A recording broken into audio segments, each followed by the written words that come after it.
Hey guys, I really want this to be a quick video. It's just an update really, um, and just to put the word out that I will be at Throne of Skulls UK in October. It's a 1750 tournament.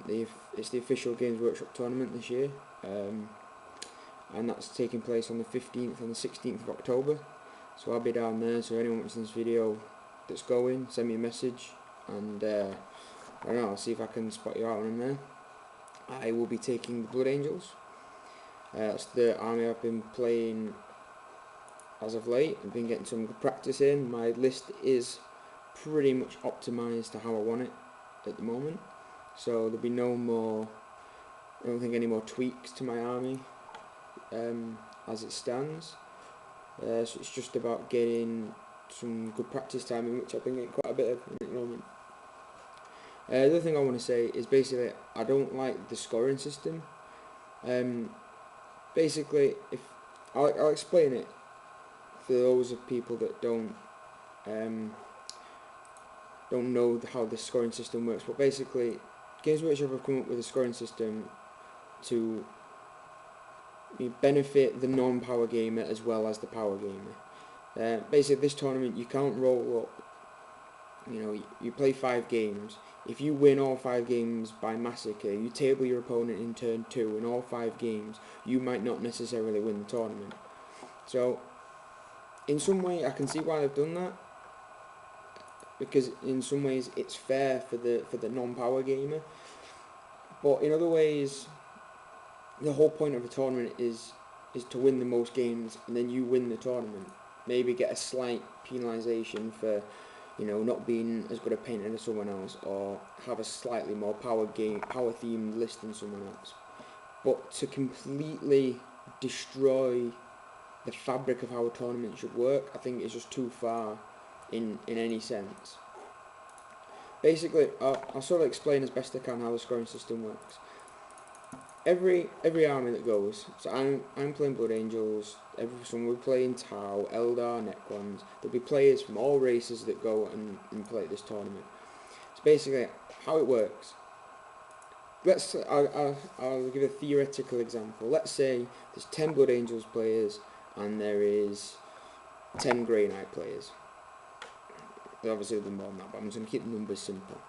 I play as one of the Blood Angels players, and I win all 5 of my games by massacre. I get voted favourite player 3 times, which will give me a score. It's 3 points for a win, so if I won 5 games I get 15 points. If you get nominated as favourite player 3 times, you get another 2 points, I think, or 3 points. So we'll say 2, so I'm now at 17 points. So I've got a total game score of 17 points. Okay? Now how it works is you minus your game score. Your game score gets minused from the average game score of all the other Blood Angels players.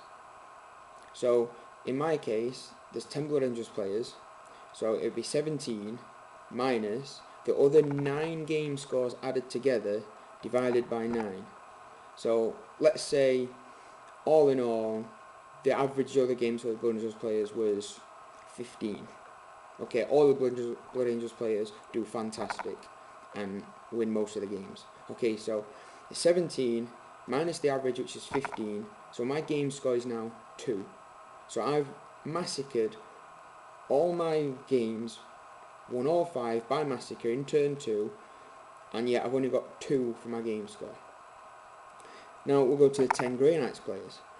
Let's say, for example, one of the Grey Knights players wins all 5 of their games by massacre in turn 2, gets voted favourite player 3 times, same as me, so they'll get the same game score of 17, but the average of the Grey Knights players' score is, say, 3.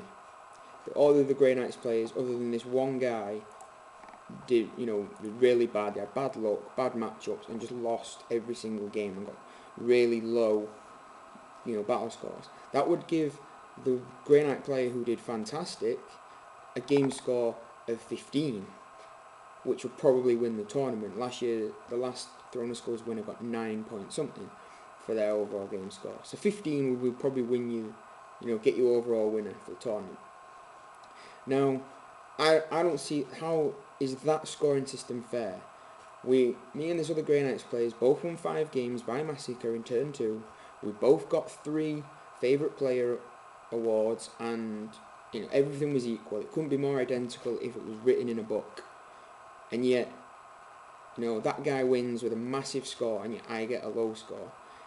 And like I said, I can see why they've done it and what they're trying to do to stop everyone taking the same power gaming armies, to give some lesser used armies a chance of placing well.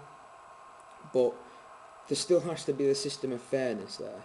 If it's the way all tournaments run since the dawn of time. Look at the Olympics. Whoever in 100 metres, whoever wins the most races in the fastest time wins the gold medal. The World Cup, whoever wins the most games at the World Cup wins the World Cup. It's how it should be. If you go to a tournament, paid good money for your army, spent your time painting it, paid good money for the ticket, arranged the time to go there, to stay for the weekend, all this planning and preparation and time has gone into it, and then you win all of your games, which is what the thing is designed to do, and yet you can't be crowned as a winner. I just don't see what Games Workshop had in mind when they came up with that scoring system. I've never been to an official GT before, so even my first official GT, but I have been to other tournaments, like unofficial club-hosted tournaments, and they just have like a comp score. That's quite a popular thing on the tournament scene. So you'll get a slight penalisation if you... Well, you don't necessarily get a penalisation for playing a power gaming army, but you'll be given a bonus for playing a weaker army. So that's more what Games Workshop should have done. It seems like they've just been lazy to me, and they've not actually thought about coming up with a good system. They've just said, the average best score, but that's not necessarily a true reflection on the winner, per se. Even in the example I gave you, the Grey Knights player wouldn't have had to win all 5 of their games. He could probably have won 3 of his games and still been crowned as the overall winner, whereas me and say 7 of the Blood Angels players won all 5 of our games, and yet someone that's won less games wins the tournament. It doesn't add up to me. So the comment box is, guys, let me know what you think.